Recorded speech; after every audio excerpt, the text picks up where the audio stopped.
Barang siapa yang mengadakan hal yang baru fi amrina, dalam urusan kami atau dalam urusan agama, ma laisa minhu fahuwa raddun, maka berarti bukan bagian darinya, fahuwa raddun, maka dia tertolak.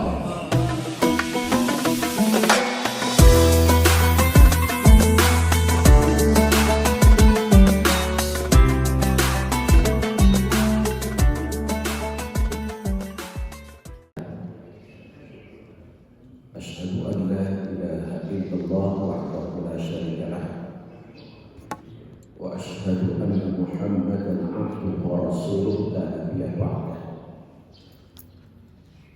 Wa nusalli wa nusallim ala sayyidina Muhammadin ibn Abdillah, amma ba'd. A'udzu billahi minasy syaithanir rajim. Bismillahirrahmanirrahim. Ya ayyuhalladzina amanu idza qila lakum tafassahu fil majalis fafsahu yafsahillahu lakum wa idza qila unshudu fanshudu yarfa'illahu alladzina amanu minkum walladzina utul ilma darajat. Al-ayat. Pada kajian subuh ini kita bahas hadis arba'in yang kelima. Judulnya adalah tentang bid'ah. Hadisnya an ummil mu'minina, dari ummul mu'minin, Ummi Abdillah, yaitu Ummu Abdillah Aisyah radhiyallahu anha. Aisyah radhiyallahu anha qala, dia berkata, qala Rasulullah sallallahu alaihi wasallam, Rasulullah sallallahu alaihi wasallam bersabda, man ahdasa, barang siapa yang mengadakan hal yang baru fi amrina, dalam urusan kami atau dalam urusan agama, ma laisa minhu fahuwa raddun, maka berarti bukan bagian darinya, fahuwa raddun, maka dia tertolak. Hadis riwayat Bukhari dan Muslim atau disebut dengan muttafaqun alaih. Wa fi riwayat, dalam riwayat lain, li Muslim, yaitu dari Muslim, man amila, barang siapa yang melakukan amal, amalan, suatu amalan, laisa alaihi, yang bukan berasal dari baginda Rasul, amruna, perintah kami, fahuwa raddun, maka amalan tersebut tertolak. Sejarah atau asbabun nuzul dalam istilah hadis, sejarah turun hadis ini adalah riwayat Muslim. Itu ketika Rasulullah SAW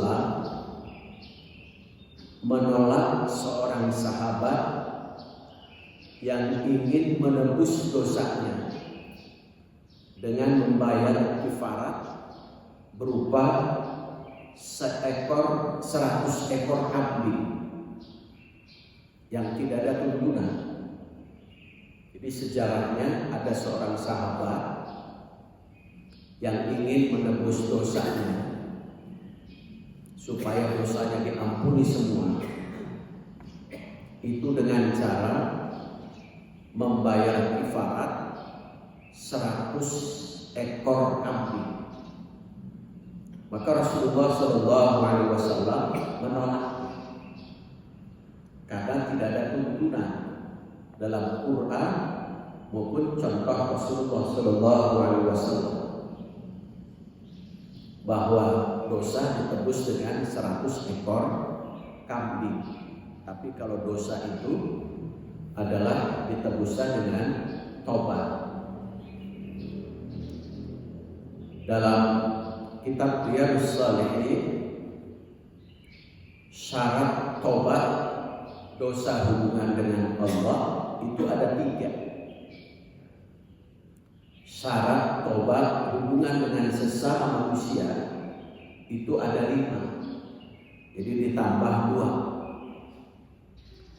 Syarat hubungan dengan Allah yang pertama adalah berhenti secara total dari perbuatan dosa. Jadi jangan tobat tapi seperti makan sambal, pedas tapi terus dimakan. Jadi itu mah tobatnya tobat tomat, tobat tapi sekali-kali kumat. Jadi berhenti secara total. Itu syarat yang pertama. Syarat kedua, tobat hubungan dengan Allah itu adalah menyesal perbuatan dosa. Jadi menyesali bukan kenapa tidak dilakukan dari dulu, bukan. Menyesal kenapa harus berbuat salah. Syarat yang ketiga, tobatnya adalah punya niat, tekad yang kuat untuk berbuat baik dan tidak mengulangi kembali. Itu syarat tobat hubungan dengan Allah.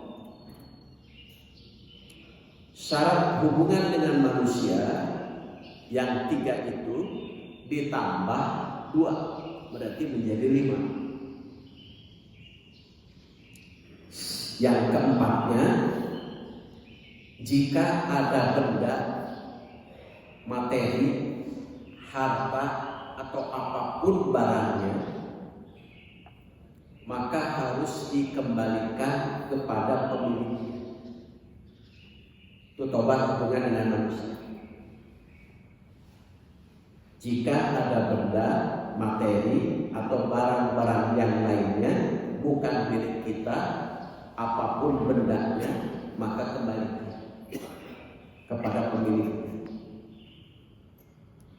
Yang kelima, syaratnya dengan hubungan manusia adalah jika kita punya salah kepada sesama manusia, baik itu kesalahan itu di rumah, di tetangga, atau dengan orang lain, jangan gengsi, jangan malu untuk minta dihalalkan atau minta dimaafkan. Itu tobat yang ada dalam tuntunannya itu. Bukan dengan 100 ekor kambing. Karena itu hadis ini menjelaskan dalam syaratnya tentang bid'ah.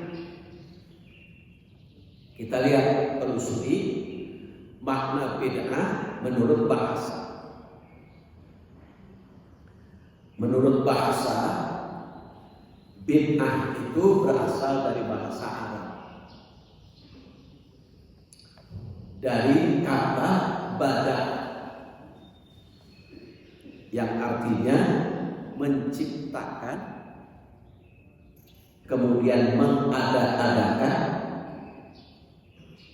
sesuatu yang baru. Seperti dalam ayat Badi'us samawati wal ardh, Allah lah yang menciptakan, yang mengadakan langit dan bumi. Yang sebelumnya langit dan bumi itu belum ada. Nah, itu makna dari bahasa. Dalam kitab Lisanul Arab, kata bada'an memiliki arti yang pertama bisa membuat, bisa juga memulai sesuatu, bisa juga maknanya al-hadas dalam arti sesuatu yang baru.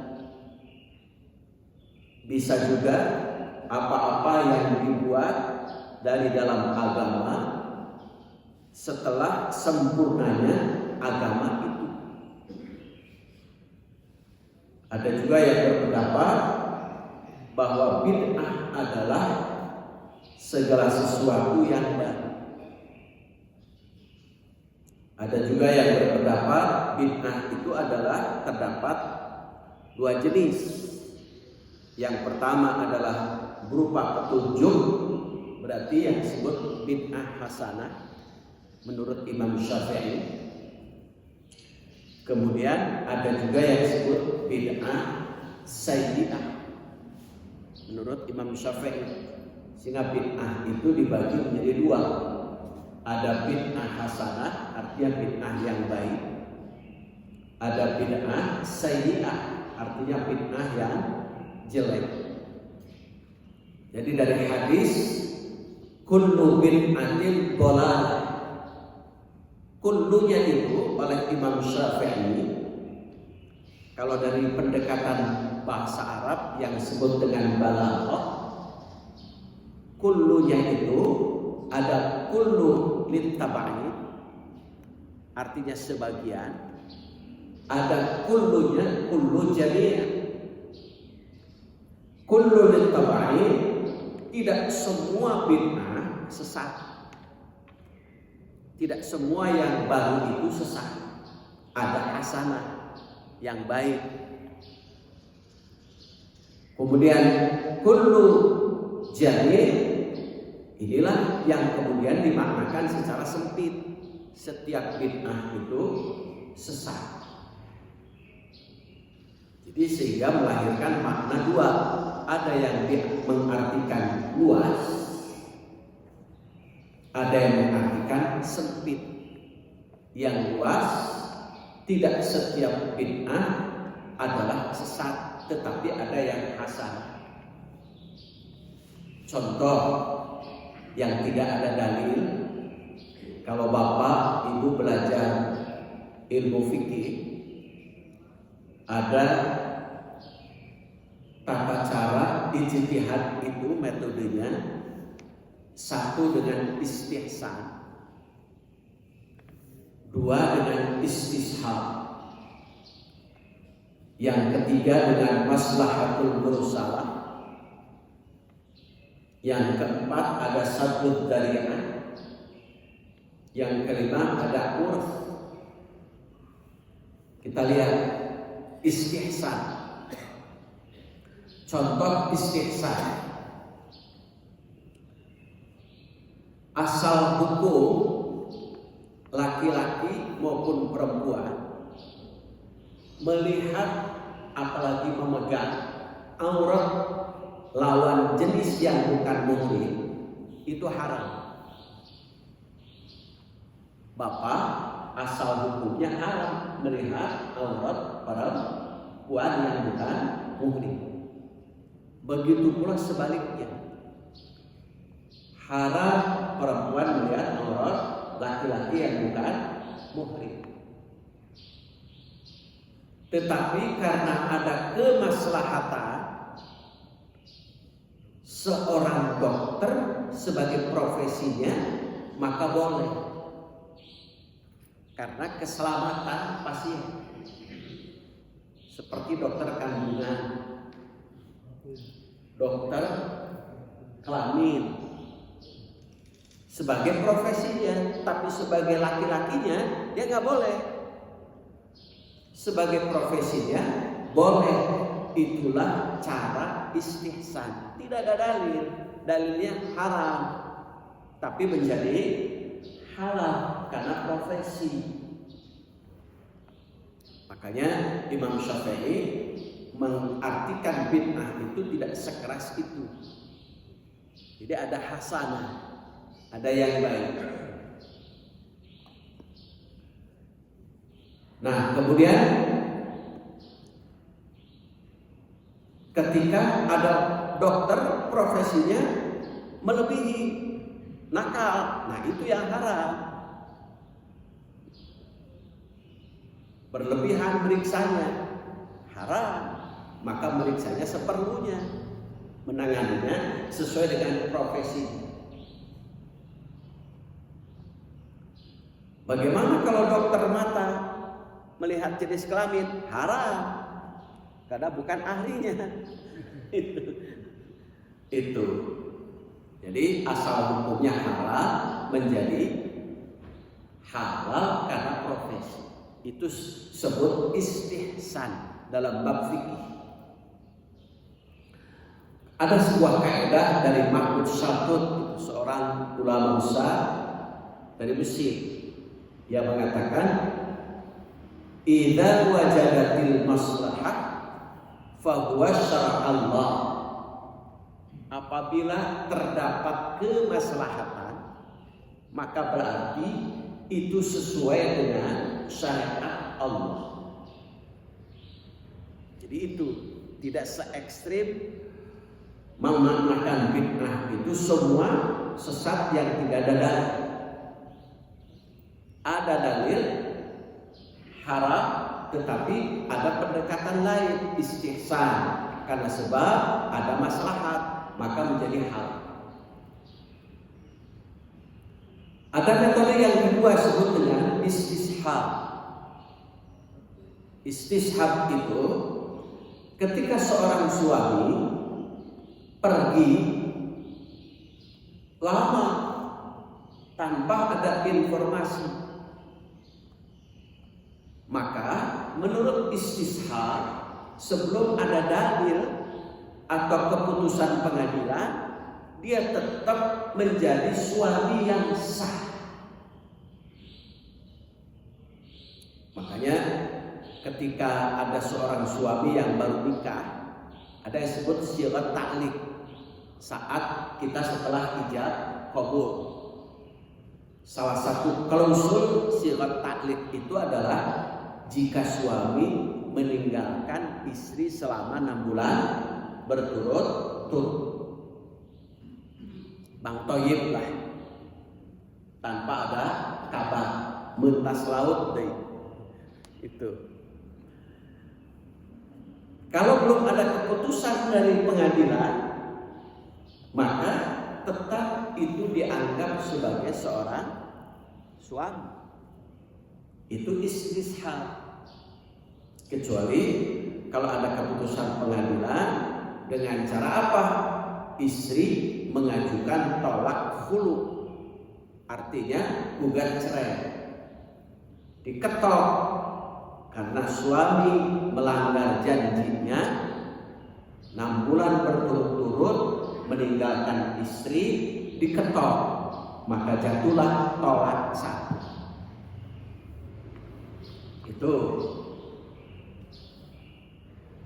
Itu istishab. Ada maslahatul mursalah, tidak ada dalil, tapi ada kemaslahatan.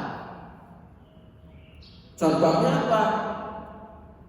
Bapak menikah dengan menggunakan buku nikah, nggak ada dalil buku nikah, tetapi pendekatan maslahatul mursalah boleh, karena buku nikah itu ada kemaslahatan. Banyak sekali syarat untuk membuat akte kelahiran, harus ada buku nikah. Syarat-syarat yang lain juga harus disertakan buku nikah. Kemudian pada saat akan berbagi gonogini pun ketika terjadi naudzubillah perceraian harus disertakan bukti buku nikah. Bahkan sekarang itu yang kos-kosan itu, asrama atau kos itu sekarang harus dikumpulkan buku nikahnya yang kontrak-kontrak itu. Karena dampak dari kejadian kemarin yang viral itu maslahatul mursal. Doa bersama atau tahlil itu maslahatul mursal, tidak ada tapi ada kemaslahatan. Kenapa? Isinya dzikir doa bersama. Itu maslahatul mursalah. Atau urf. Urf itu kebiasaan yang kemudian menjadi budaya. Adat tapi menjadi budaya, menjadi hukum. Contoh di kita, ketika akan menikah ada syukuran sebelum nikah. Kemudian ada walimatul khitan, nyepitan. Ada juga PHBI, dari mulai menyambut Muharram, Maulid, kemudian Rajab, Ramadan, mapak Ramadan, Nuzulul Quran, nyusul lagi Idul Fitri, halal bihalal. Kemudian baru hari raya Idul Adha ada walimatus safar. Itu adalah uruf. Tidak ada dalil, tapi kemudian kebiasaan menjadi hukum. Itu sebut dengan uruf. Kemudian ada syar'u man qablana, syariat sebelum Muhammad menjadi nabi dan rasul. Sebelum, contoh ketika Rasulullah Shallallahu Alaihi Wasallam sebelum menjadi nabi dan rasul itu memberi mas kawin, kan nikah dengan Khadijah itu Rasul sebelum Muhammad sebelum menjadi nabi dan rasul. Dalam tafsir Al-Jassos, Rasulullah menikah Khadijah, mas kawinnya itu 500 dinar. 500 dinar itu sama dengan, kalau dihitung rupiah, 1 dinar itu sama dengan 4,25 gram emas 24 karat. Sekarang 25-nya disimpan saja dulu supaya tidak susah itu. 4 kali 500 berarti kan 2000 gram. Rasulullah menikahi Khadijah, mas kawinnya 2000 gram. Itu 25-nya kita nggak hitung. Kalau sekarang dirupiahkan 2000 gram berapa? Mas Antam, dikali berapa? 2 juta berapa? 500 saja. 2.500.000 kali 2000, 2 juta saja itu. Sudah berapa? 400 juta ya? 4M. 4M. Sok bapak dulu mas kawin berapa M? Paling 4M atau 2M, 2 kali pinjem, artinya bukan miliar. Makanya ada hadis, ittakhidh khatiman walau min hadidin. Kalau ada calon suami yang akan menikahi perempuan tidak mampu memberikan mas kawin dengan emas, maka berikan mas kawin, cincin mas kawin itu walaupun dari besi. Jadi kalau tidak mampu dari emas, bawa calon istri kita ke material. Jika pilih mau besi berapa gitu. Walaupun dari besi gitu. Nah itu. Jadi kalau Imam Syafi'i mengartikan bid'ah itu tidak seperti ekstrim gitu. Kita lihat arti bid'ah yang lain. Itu baru pengertian dan contohnya. Ada pengertian di kitab Mu'jam. Bid'ah itu adalah menciptakan sesuatu yang baru tanpa mencontoh atau mengikuti yang ada sebelumnya. Berarti yang disebut dengan syar'u man qablana, syariat sebelum Muhammad menjadi Rasul. Contoh kurban. Kurban itu syariat sebelum Muhammad menjadi Rasul. Dari mulai Nabi Adam, Ibrahim, kemudian baru Rasulullah. Nabi Adam perjalanan kurbannya itu oleh Qabil dan Habil. Qabil kurbannya hasil pertanian, Habil hasil peternakan. Kemudian Ibrahim alaihissalam kurbannya dimulai dari akan menyembelih putranya. Karena kasih sayang Allah Maha Besar, maka diganti dengan kibas. Kemudian kurbannya terus syariatnya, tata caranya berbeda. Rasulullah kurbannya tetap kurban namanya, tapi ada 3 periode Rasul itu kurbannya. Periode pertama Rasul kurban dengan seekor kambing.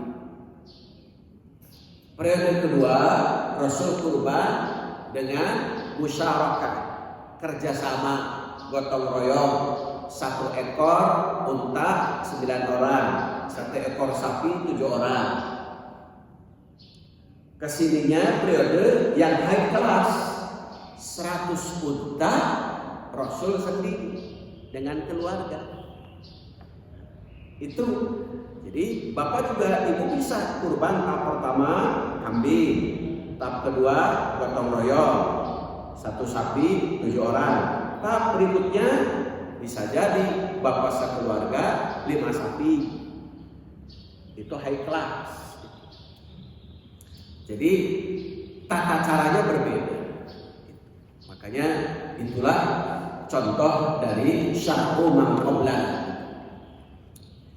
Karena itu bid'ah itu ada kelompok yang mengartikan luas, ada kelompok yang mengartikan sempit.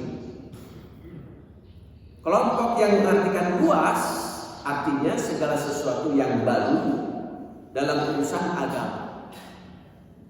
Agama menjadi semacam garis pembatas yang membatasi wilayah operasi konsep bid'ah.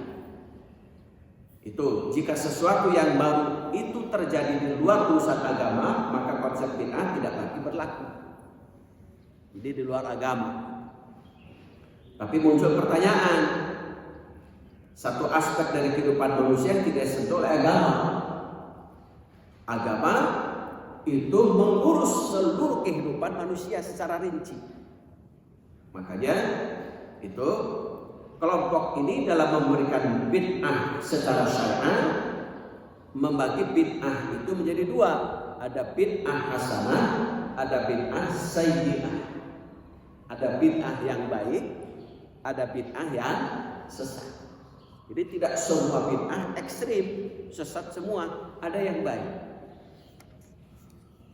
Contoh, zikir dijaharkan setelah sholat.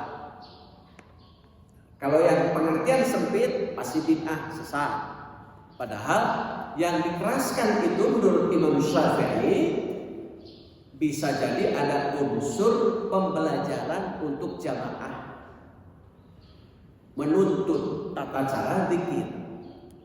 Bisa jadi di antara jamaah itu ada yang belum bisa zikir setelah sholat fardu, maka berbarengan itu. Sehingga Beberapa contoh. Dulu ketika Quran akan ditulis dalam bentuk mushaf, Umar bin Khattab mengusulkan kepada Khalifah Abu Bakar saat itu. Lalu Khalifah Abu Bakar mengatakan menulis Quran dalam bentuk mushaf itu adalah bid'ah. Kata Abu Bakar.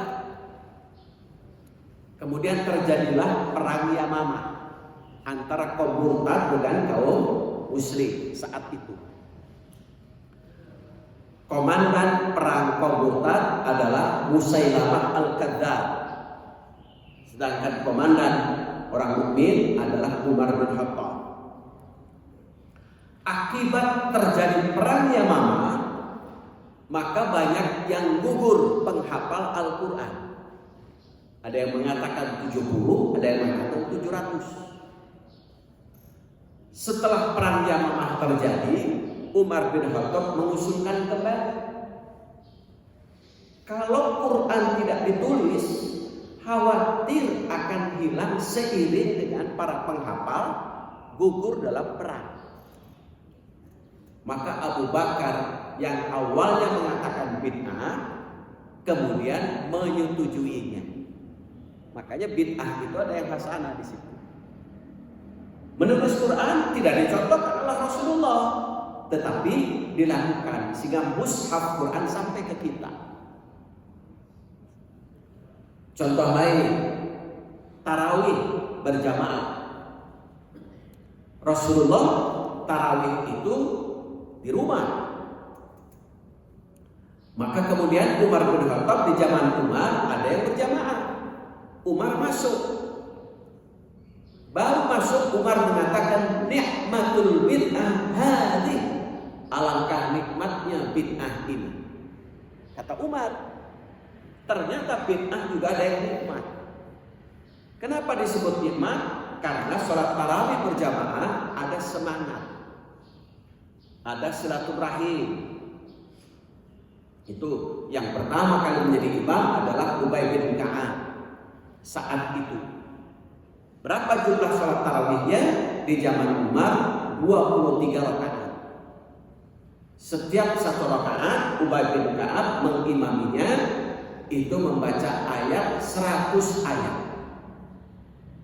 Pilih pada dicobian. Setiap satu rakaat 100 ayat. Insya Allah begitu salam makmum sudah tidak ada.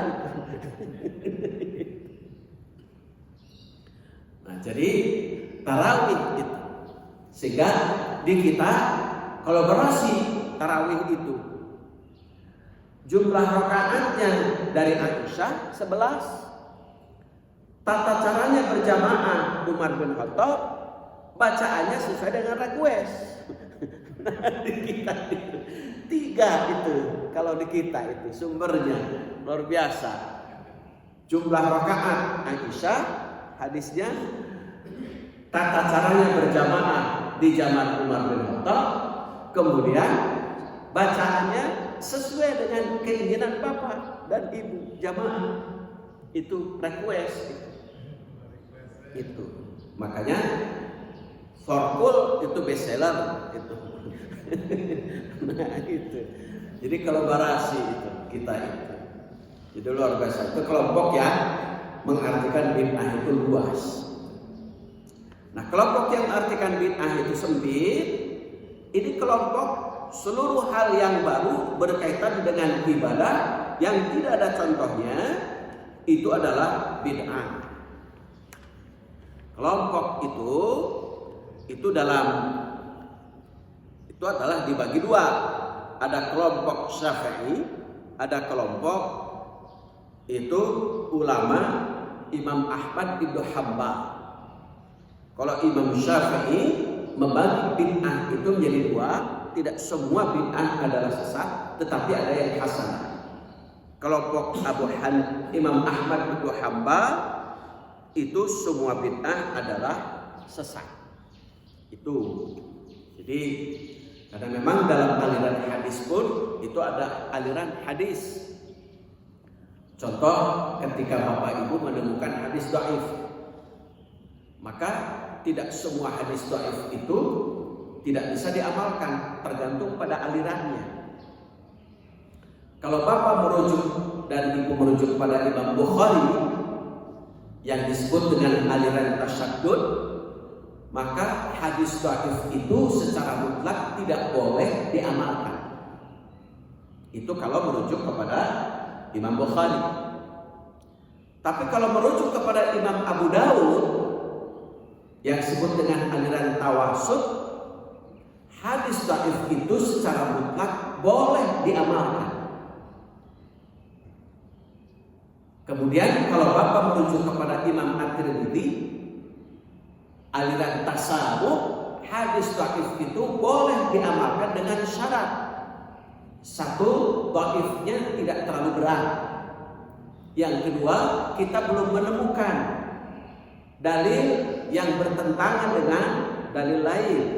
Itu.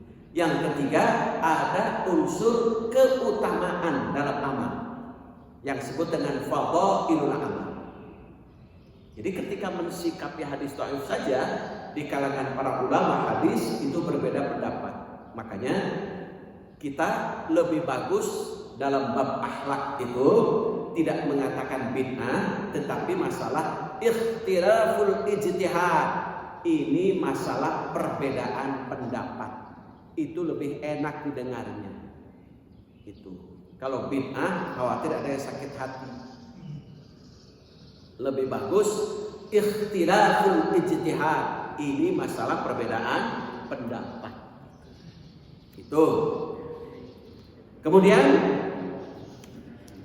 kita lihat ada pembagian bid'ah secara umum, ada juga pembagian bid'ah secara hukum. Bid'ah secara umum ada bid'ah fi'liyah, bid'ah perbuatan. Ada bid'ah tarkiyah, meninggalkan suatu tuntunan agama baik wajib maupun sunnah dengan memandang bahwa ya karena malas. Jadi lantaran malas, maka malas itu disebut bid'ah. Kalau kita meninggalkan perbuatan sunnah, kunaon malas, bid'ah tarkiyah itu. Ternyata kita selalu melaksanakan bid'ah, bukan keras kan? Malas saja bid'ah. Ada bid'ah amaliyah. Amal yang dikerjakan itu baik di luar maupun dalam, seperti mengerjakan sesuatu yang tidak dikerjakan oleh Nabi. Ini yang sempit itu. Ada bid'ah i'tiqadiyah, kepercayaan yang berlawanan dengan para nabi. Tetapi ada juga saat dulu ziarah kubur itu dilarang awalnya. Kuntu nahaitukum an ziyaratil kubur. Saya larang, kata Rasulullah. Kenapa saat awal-awal itu dilarang? Karena dulu keimanannya, iktikadnya mereka masih lemah. Masih lemah karena banyak pemula yang baru masuk Islam. Yang kedua, dulu mental para perempuan lemah. Kalau dia ziarah terhadap kuburan yang makamnya itu adalah makam seseorang yang dia cintai, dia sayangi, histeris, bahkan bisa pingsan. Maka dilarang. Setelah kesini imannya tambah, pengetahuan bertambah, perempuan pun mentalnya tambah kuat. Maka kata Rasulullah, ala fazuruha, ziarah kubur itu sekarang silakan boleh. Fa innaha tudzakirul maut, karena ziarah kubur itu ada manfaat. Untuk apa? Mengingat mati. Makanya dalam ketika Bapak masuk ke kuburan mengucapkan assalamualaikum ya ahlal kubur, salam wahai penduduk ahli kubur. Diteruskan kalimatnya, fa inna insyaallahu bikum lahiqun, sesungguhnya insyaallah kami pun akan menyusul. Tuh. Hanya sesama biskota tidak boleh saling mendahului. Jadi itu.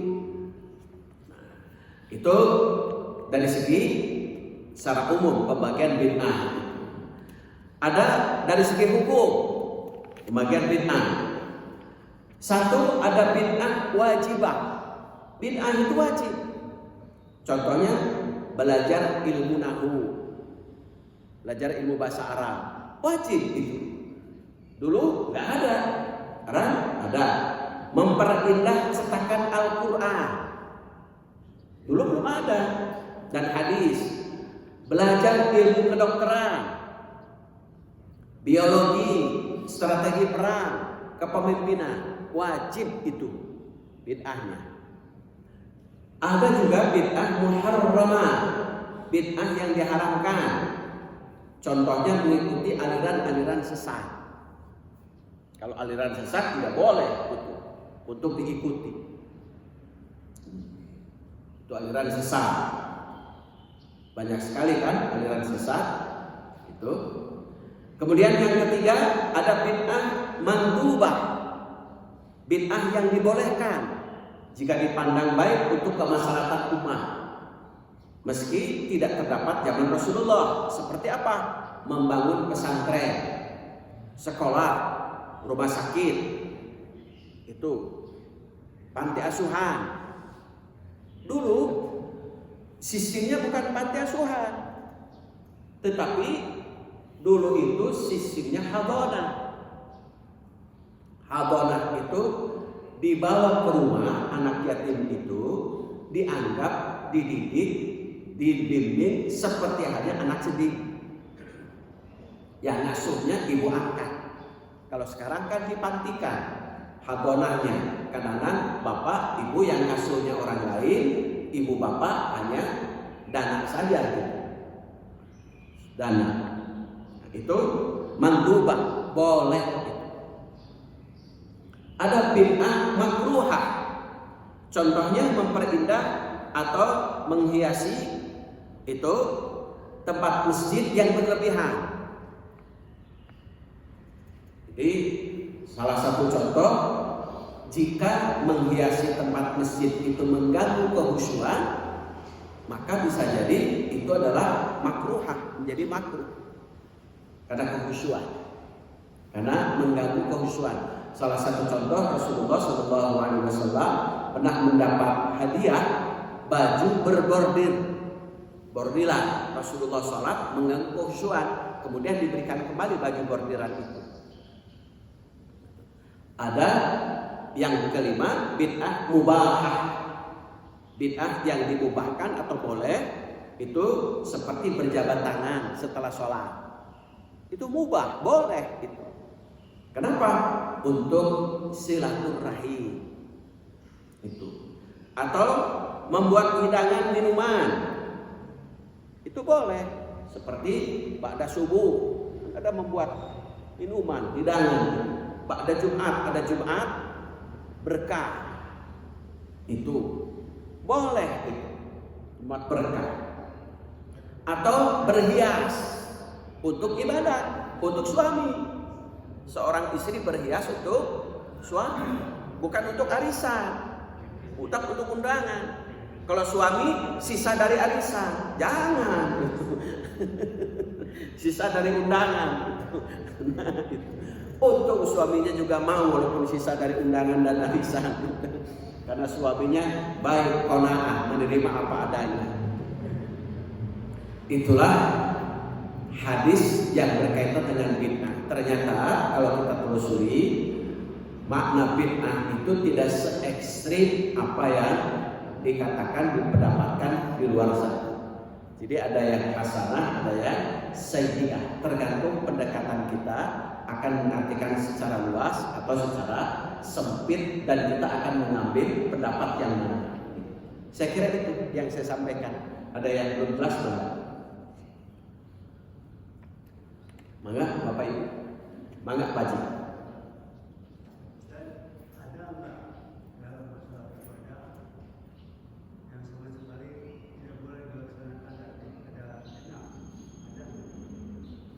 Kumaha Pak Haji?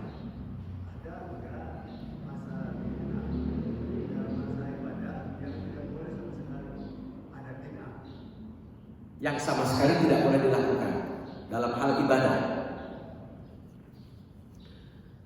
Kalau dalam hal ibadah yang sama sekali tidak boleh dilakukan itu adalah contohnya menambah rakaat. Padahal rakaat sholat misalkan duhur 4 rakaat menjadi 2 tanpa ada niat qasar, atau menjadi lebih, atau subuh karena semangatnya maka ditambah. Itu sama sekali tidak boleh dilakukan ketika menambah jumlah rakaat. Ada juga yang mengatakan menambah jumlah bacaan. Makanya ketika ada yang mengatakan dua pendapat, di dalam hadis kan ada bunyi ma aqrabu alaihi al-abdu wa huwa sajid. Hamba Allah yang sangat dekat dengan Allah adalah saat sujud. Fa'aksiru doa, maka perbanyak doa. Di situ ada dua makna. Makna yang pertama, tidak pantas saat sholat itu dengan bacaan-bacaan lain, sehingga tidak boleh menambah sedikit pun bacaan. Itu tidak boleh. Sehingga kalau tidak boleh bagaimana? Fa'aksiru doa itu artinya memperbanyak tasbih, bukan dengan kalimat yang lain. Contoh, subhana rabbil a'la atau subhanaka Allahumma wa bihamdika Allahumma baghfirli, silakan bacaannya. Itu ada yang 3, 5, 7, bahkan sampai 15. Ketika sujud, subhana rabbil azim, subhana rabbil a'la wa bihamdihi atau subhanaka Allahumma. Boleh, tidak ada bacaan lain kecuali hanya kalimat tasbih. Subhanaka Allahumma atau subhana rabbil a'la wa bihamdihi dan seterusnya. 15 kali bacaan. Ada juga teks hadis itu bunyinya bukan tasbih tahmid, tetapi fa'aksiru, perbanyak doa. Berarti doa itu boleh dengan bahasa kita, namun tidak boleh dijaharkan. Sehingga ada dua pendapat. Ada yang memandang saat sujud itu tidak boleh sama sekali dengan bacaan-bacaan lain kecuali bacaan tasbih. Yang kedua, ada juga boleh, tetapi dengan syarat dalam hati, tidak boleh dijaharkan. Sehingga setiap sujudnya lama gitu. Kayak Rasulullah, terutama di sholat sunnah kalau Rasulullah. Dalam Quran surah Al-Furqan ayat 65. Walladzina yabituna li rabbihim sujjadan wa qiyamah. Rasulullah saat sholat tahajud itu sujudnya lama, sampai-sampai Aisyah radhiyallahu anha sebagai istrinya mengira Rasulullah sudah wafat saat sujud. Kalau bapak pernah mengira istri bapak sudah wafat saat sujud? Bagaimana mengira akan wafat? Baru sujud sudah duduk lagi gitu. Saya kira itu salah satu contoh. Karena kalau dalam hal yang lain itu terjadi ikhtilaful ijtihad.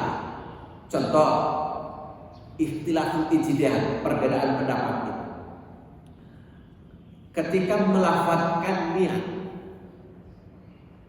Jadi ada yang melafadzkan dengan memakai usolli fardal maghribi, usolli fardal isya. Ada juga niat itu adanya di hati sehingga tidak dilafadzkan. Semuanya ada dalil. Dalilnya sama. Dalil umumnya innamal a'malu binniyat. Hanya pemahaman terhadap dalil itu berbeda. Itulah bahasa Arab. Bahasa Arab itu pendekatannya bukan hanya pendekatan makna, tetapi juga bisa pendekatan balaghah. Dalam pendekatan balaghah, lafaz al-a'mal Ada alif lam di situ. Ada yang mengartikan alif lamnya alif lam lil istighraq. Sehingga kalau memandang alif lam lil istighraq, maka niat itu cukup di dalam hati tanpa dilafadzkan. Ada alif lamnya alif lam lil ahdid dhihni. Niat itu harus dilafadzkan karena hati butuh penguat dengan lisan. Maka ada yang di hati, ada yang dilafadzkan. Itulah perbedaan pendapat. Dalilnya sama, tapi pemahaman terhadap dalil itu berbeda. Itu. Jadi perbedaan pendapat. Contoh lain, ketika saat imam membaca Fatihah, ada bapak sebagai masbuk. Bapak tergantung ambil pendapatnya. Jika mengambil pendapat hadis la salata liman lam yaqra bi Fatihatil Kitab, tidak sah salat seseorang ketika tidak membaca Al-Fatihah, maka diambil hadis itu dikuatkan oleh Imam Syafi'i. Maka berarti hitungan jumlah rakaat itu dari bacaan Al-Fatihah. Jika bapak ibu sebagai masbuk tidak keburu baca Fatihah, berarti belum dapat 1 rakaat. Kalau bapak mengambil hadis yang dikuatkan oleh Imam Syafi'i. Yang kedua, hadisnya man adraka rak'atan faqad rak'atan. Barang siapa yang mendapati ruku, maka sudah dapat 1 rakaat. Ini diambil oleh Abu Hanifah hadis itu. Ketika bapak masbuk tanpa membaca Al-Fatihah, asal dapat ruku, berarti bapak sudah dapat 1 rakaat. Kira-kira mengambil yang mana? Monggo. Tuh kan? Kalau bapak konsisten, oh saya Imam Syafi'i, berarti Al-Fatihah, hitungan jumlah rakaatnya. Kalau saya Abu Hanifah, berarti ruku, hitungan jumlah rakaatnya. Itulah ikhtilaful ijtihad, masalah perbedaan pendapat di kalangan para ulama. Semuanya memiliki dalil. Saya kira itu wajib. Ada lagi? Mangga. Kalau imam atahiyat kalamat kita udah selesai, apa yang kita lakukan? Diamkan, boleh baca apa saja atau bagaimana? Ya. Ada kalimat hadis, wa man da'a fi adbaris shalah faqad syakara walidayhi. Barang siapa yang berdoa di ujung sholat. Di ujung sholat itu ada 2 pemahaman. Fi adbaris sholat itu ada di ujung sholat itu sebelum salam, ada juga setelah salam pemahamannya. Kalau sebelum salam berarti bapak ketika imamnya belum salam perbanyak doa. Itu makanya ada dalam hadis lain sebelum salam itu waktu mustajab. Sehingga ada yang salamnya lama karena sebab ya banyak doa. Ketika memahami fi adbaris salat itu adalah ujung salat dalam arti setelah salat, berarti cukup bacaannya cukup Allahumma inni a'udzubika min adzabil qabri dan seterusnya, selesai. Sudah tunggu saja imam saat salam. Itu. Doanya kapan? Doanya setelah sholat. Tergantung kita memahami. Hadisnya satu, tetapi pemahaman yang berbeda. Memahami fi adbaris sholat, ujung sholat itu apakah ujung sebelum salam atau setelah salam. Itu. Kalau sebelum salam perbanyak doa. Setelah salam cukup. Setelah bacaan selesai cukup, sudah diam, khusyuk sudah. Kemudian setelah sholat berarti kita doanya di waktu setelah sholat. Saya kira itu banyak. Jadi bagaimana memahami itulah sehingga kita belajar untuk menghormati, menghargai pendapat orang lain itu, karena sebab bisa jadi perbedaan pendapat itu dalilnya sama, pemahaman berbeda. Itu tidak boleh penyakit tughyan. Apa itu tughyan? Merasa dirinya paling benar, paling hebat, memaksa orang lain untuk ikut dalil kepadanya. Nah ini penyakit. Nah itu supaya pemahamannya kita buka. Bisa jadi kata 4 mazhab itu apa yang Anda ketahui saya tidak tahu. Bisa jadi apa yang saya ketahui Anda tidak tahu. Karena jumlah hadis itu Bukhari saja itu 600.000 hadis. Apakah kita sudah baca semua itu 600.000 hadis? Nah kan belum. Kalau belum, disitulah kita harus membaca. Apakah buku-bukunya sama? Tidak sama, pasti berbeda. Gitu. Maka lebih baik kita jangan mengatakan bid'ah, tetapi ikhtilaful ijtihad, masalah perbedaan pendapat. Saya kira itu. Ya, Pak Haji, mangga. Kalau kira-kira ketiga atau keempat, kita kan pakai makmum ya. Jadi imam itu kita harus baca Al-Fatihah. Terus itu juga sama, apakah kita diam atau kita boleh nambah surat-surat juga? Nah, ada kalimat hadis qiraatul imam fa qiraatul lah. Nah, disitulah kalau mengambil pendapat Abu Hanifah, bacaan imam adalah bacaan makmum juga. Karena itu imam dhaminun, imam itu penjamin bagi makmum. Sebenarnya berat bagi imam itu. Maka karena penjamin bagi makmum, pastikan imam itu harus memelihara syarat sahnya sholat dan memelihara dari hal-hal yang membatalkan sholat. Itu. Jadi tidak usah ditambah, tetapi sudah saja ikuti imam. Itu. Kecuali kalau imamnya terlalu cepat, itu salah satu pendapat boleh untuk mufaraqah, boleh untuk berpisah. Kalau imamnya terlalu cepat sehingga meninggalkan salah satu rukun dari sholatnya. Itu. Saya kira itu. Ada lagi? Cukup? Oh, mana Pak Haji? Relasinya dengan saat ini ya, negara kopal yang sudah tahu yang saya fatwa ya, berasal dari suatu berarti berkembang semua dan sekali-kali kamu mencatatkan ada batil dan menyebutkan yang benar padahal mereka mengetahui. Sekarang banyak yang mengetahui tapi dia saja gimana? Dalam hadis lain, marra'a munkar, barang siapa yang melihat kemungkaran, itu falyughayyir, maka rubahlah.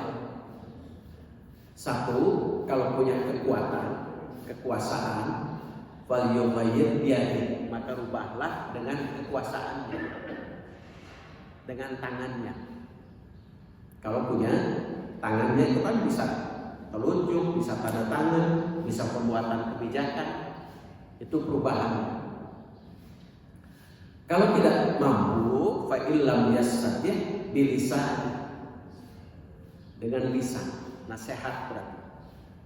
Nasihat atau tausiah atau pencerahan.